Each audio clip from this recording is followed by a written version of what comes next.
spiritually speaking, I'm blind and deaf. I don't hear or see spirit at all. But I'm aware of them. And the constant reinforcement I get from doing this sort of work with people, for example.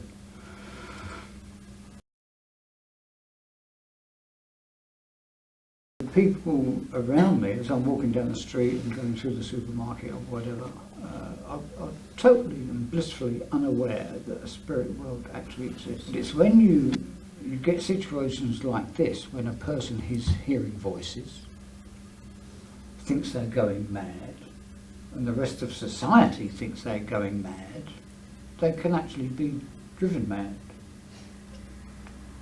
When the reality is they're more sensitive than the rest of us. A lot of people are actively denying that there is any spiritual reality. Yeah. And that is the current paradigm, where all education, most of psychiatry, most of the medical world. I think people are waking up. It's just a lot of people, they want to stay in the comfort zone. They don't want it to be interfered with. Yeah, I find it odd as well, really, when you've got, I don't know, quite a large portion of the population of the planet is religious to one degree or another, and all those religions talk about spirit and entities and gods, and they all pray to a god that they've never ever seen. And yet when we talk about spirit or spirit problems with people mentally or any other way, society doesn't accept it. Yeah. The two don't go together at all, really, from my perspective.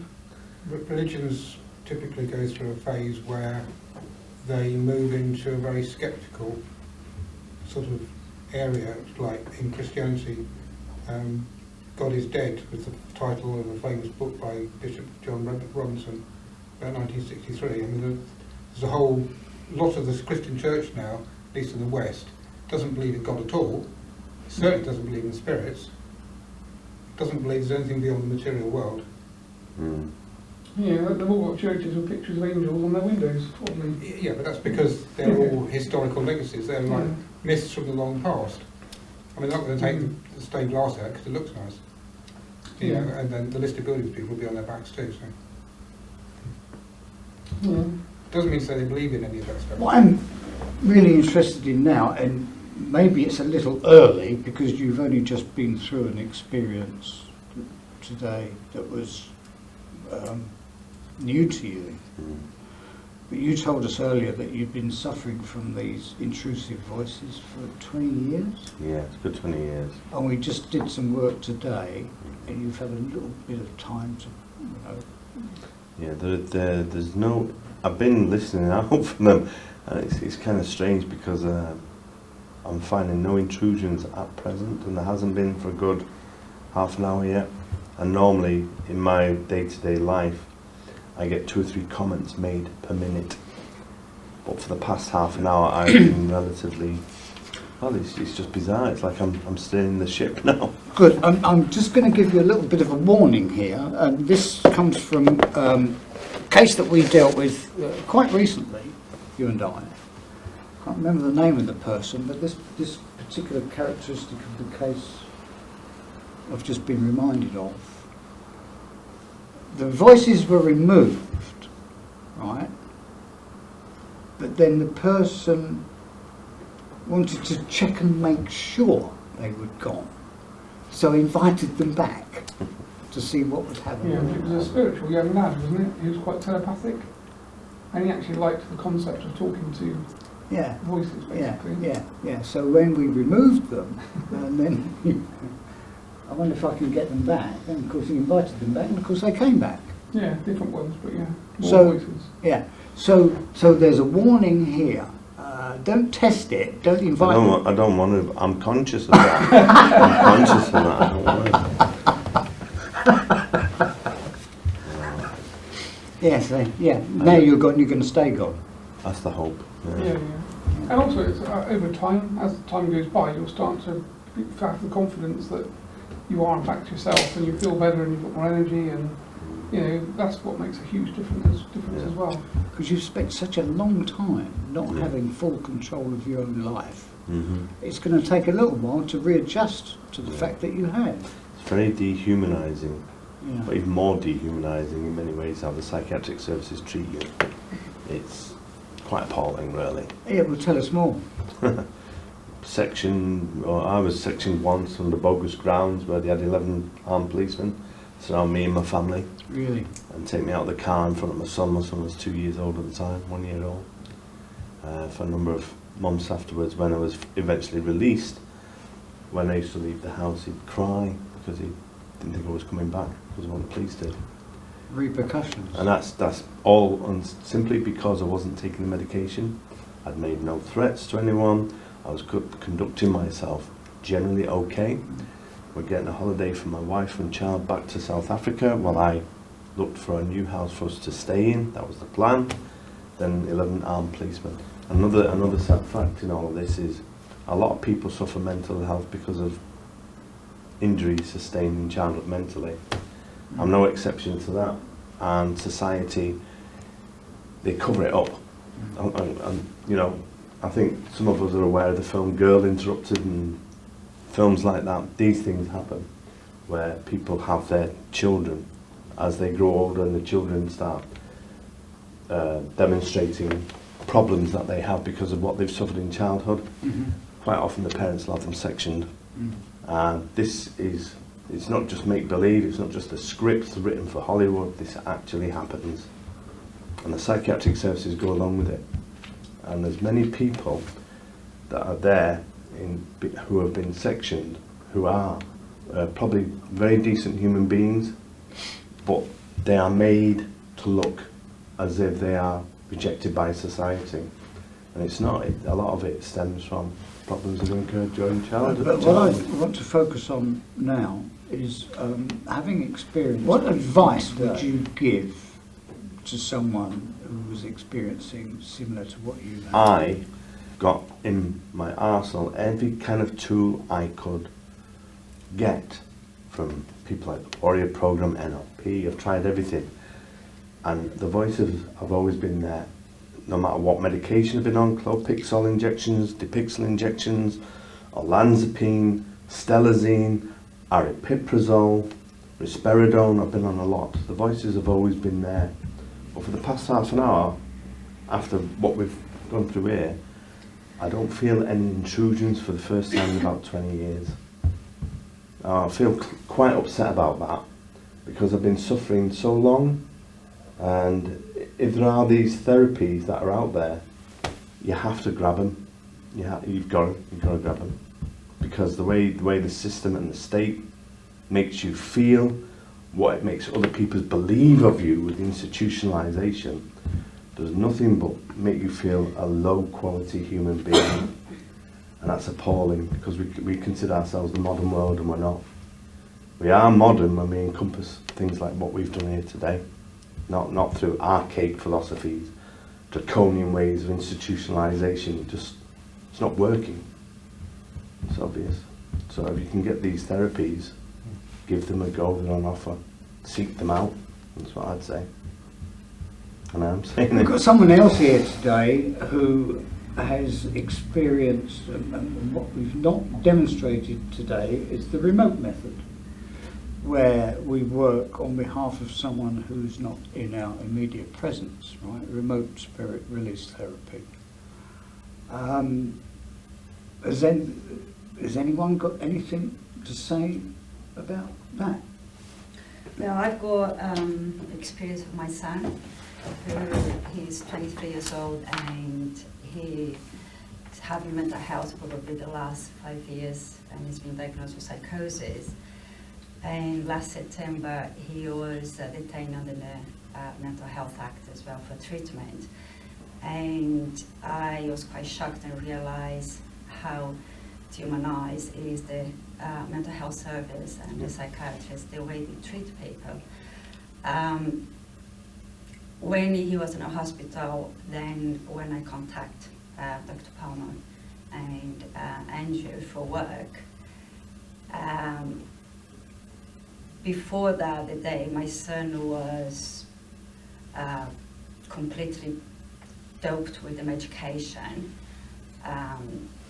He was presenting very aggressive. He's never been violent. He's to nature, he's very kind, and polite young man. But since he's having his mental health problem, he started to get very aggressive, verbally aggressive. And the way they treat them is just like suppress the symptoms they had, a lot of medication. And my son, when he was to a psychiatric intensive unit, the only things they gave him was like a lot of medication for him to calm him down. And one day he was completely, he didn't respond. He wasn't even talking. He was nearly 3 days, probably said 1 or 2 words. He didn't manage to talk. He didn't manage to walk properly because of the medication. And then Dr. Palmer and Andy did a remote spirit release work. And what amazed me was the following day, he was another person. He was calm, he was smiling, he started sleeping, because till then he was just sleeping because of the medication. He was still at the hospital. The psychiatrists, because they changed medication the same day, and of course they take all the credit about the new medication, but I cannot believe that they changed the medication one day, he's going to change so much the way he did. Yeah, and I think as a mother, as a parent, I think the work is done through Dr. Palmer and Andy also opened my eyes about, because sometimes you're so dependent of all the word the psychiatrists tell you what to do and the way it is, and you just see the illness on a person and you want just to get the illness out, and you forget that there's a person behind that. There's a person that probably they have other way to see things. And the way my son changed since the work, really, was till now, he's out of the hospital. He's been at home now for 2 months, and he's still doing well. I still take medication, but much less than he used to. But he hasn't shown any sign of be aggressive there he was before. He was very calm. But I think the point you put about how dehumanized is the psychiatric service, I think that is a big thing. Is, for me, the shock was how they disconnect the person to the medication. They just see the illness and the medication, and they don't see the person. They don't see, what is. Yeah, that's true a lot. Not just in psychiatry. There is a big thing in modern society where we believe that objectivity and I can't even say the word, but objectivity is the ultimate supreme being of where we should be. But we're emotional beings, we are subjective and people. That's exactly, But the medical professions and other quarters of society, such as judiciary, etc., the law, they like to think they're elite and they put themselves out as being objective about things. But that disassociates them from any kind of human input, and it's wrong. It's wrong. We're each and every one of us emotional beings. We're each and every one of us. And that is the basic things of a human, isn't it? Just that is what they forget about it. They forget that people that there's emotion, there's that, they're feeling, and and they just suppress more and more and more. Just to tick boxes that they are treating someone. Did you say you contacted Terry? Yes. Yeah, well, at least you belong to those that do care for the children. Because there's a lot of people in Western society, if their children fall ill, of mental ill health issues. And the point is, my son has been treating with the psychiatrist for the last 5 years. And the point was, he was deteriorating more and more and more. This wasn't improving. He started improving after contact Dr. Terence. Yeah, good. Like significant improvement. So for me, even if I knew, didn't know much about the spirit relays, is the changes and just tell me something, and it just does really tell me something about it. And I think it's important to point out as well that you and I have never met before today. Our communication has been by email. We didn't even speak on the telephone, did we? No, just through emails. You just sent email and asked if we can help. And I just needed some details about your son, his age and so on.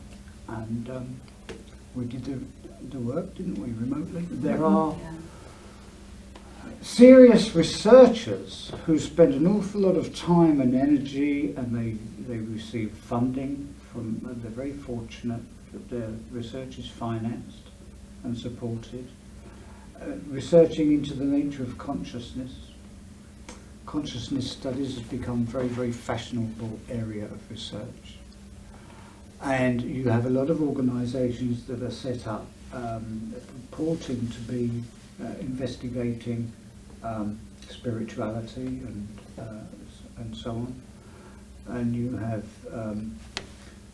people who are serious about researching what they call paranormal. You have ghost hunters. And they're all out there looking for their particular piece of evidence to support the theory that spirits exist after death. There's a huge amount of activity going on out there in these fields. And we've discovered recently that people who are using electronic voice phenomena, experiments and devices to capture spirit voices on technology, it's become a huge plaything. And they're easily available on the internet, free, and you can use them on your mobile phone and invite spirits to talk to you by phone. And we're now beginning to see the dangers of that, where people invite spirits to talk to them in much the same way that people used to do, and perhaps still do, I think, with the Ouija board. You open yourself up to these spirit entities. They come in and they take over and they inflict serious harm, and they can cause long-term serious mental and emotional damage. And this is all through, and I'm sorry, but I can't help using the word, through stupidity and ignorance.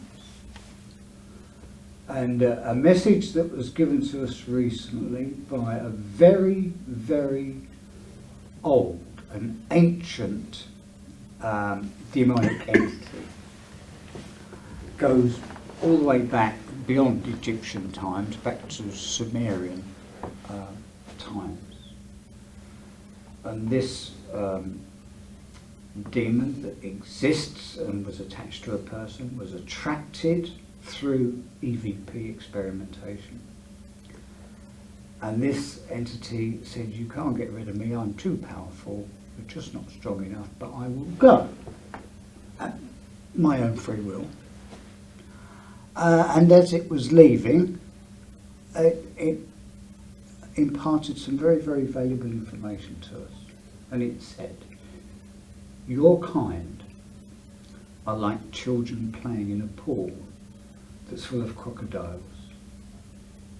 You just do not know the danger that you're playing with. So here's a very, very serious message from a demonic entity. And we thanked it, didn't we? Yeah, it was very friendly, actually. It was very friendly. Yeah. But it does what it does because that's what it does. And they exist, and this has existed for thousands of years. Thousands of years in our time, in our way of measuring time, but in the spiritual realms, time and space do not exist. There is no time. So when we're working with your son at a distance in our physical time and space, right? We're talking about remote at a distance, but in reality, there is no time and space. So when Andrew and I connect with the spiritual essence of your son, it is beyond time and space. And the entities that interfere with him, and those voices that interfered with you, are beyond time and space. One thing that was amazing, because I gained very little information about my son. I think the only information I had given to you was that he's been diagnosed as being in the autistic spectrum when he was about 16. Yes. And then he was diagnosed with psychosis. And I think you asked about the medications taking. I think probably. Yeah, I need that to know was the medication solved, because yes. I need to print off a list of consequences. But when Andy was talking to Chen, they identified that one of the negative entity my son had was in his throat, through the chakra in his throat. And I remember, and then he's saying that probably he had some speech impairment. And I didn't give you this information. You didn't give us that and my information. son, my son always being treated with speech impairment. That was the first symptoms he had. I think he was about 2 or 3 years old. And we didn't know that. I didn't know that. And when you release a negative entity, my son he's always he stammers, he's still stammers a bit, but he's what I feel is much more connected with his own way of communicate, express himself than he used to be. Yeah, it's quite subtle, but I can feel the difference. I can feel things like it's more More in control. more in control, yes, more like self-confident about how to express it, which still with difficulties, because that has been his condition since he was probably born. But that was very, very interesting. Probably all his problems been through his life But that is originated from that. evidence. You're providing us with evidence insofar as there is a difference between what was before and what is now after the intervention. What you're reporting today in a very, very short time is that there is a difference. Before you were hearing voices. Are you still hearing voices? No intrusion so far, but I'll give it a good couple of weeks. Okay. So the feedback I'm getting is Yeah, I'll make sure I'll get some feedback to you. that the voices are not there. At the moment, no. Now to me that's evidence. Yeah. Okay, so whilst your parapsychologists and your EVPers and your ghost hunters are going out on their excursions, disturbing the spirits in a sense of fun, right, to collect evidence about the survival of life after death, are not really taking it very seriously, this is serious. Because this is evidence that spirits do exist. It's evidence that they can be very, very dangerous. And they can cause distress and sickness, which is reinforced and prolonged and exaggerated by so-called health services that either intentionally or in ignorance really don't know what they're doing. It's a serious business, isn't it? And it's a serious business. It's not necessarily the doctors and nurses on the ground. It's the way they've been institutionalised to think in a particular way. I think when we mentioned it earlier, there are policymakers at the upper echelons of society that may... And of course there's a lot of money to be made out of antipsychotic medication.